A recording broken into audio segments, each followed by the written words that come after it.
Teşekkür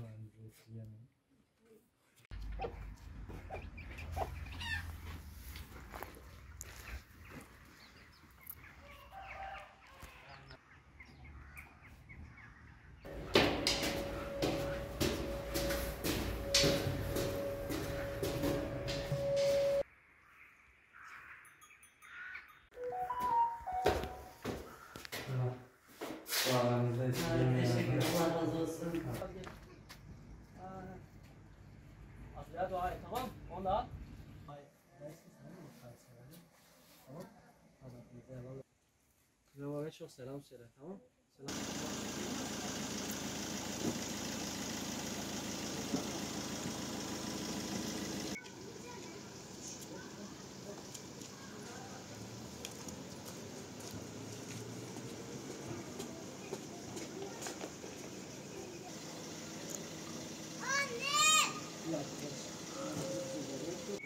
Bismillahirrahmanirrahim.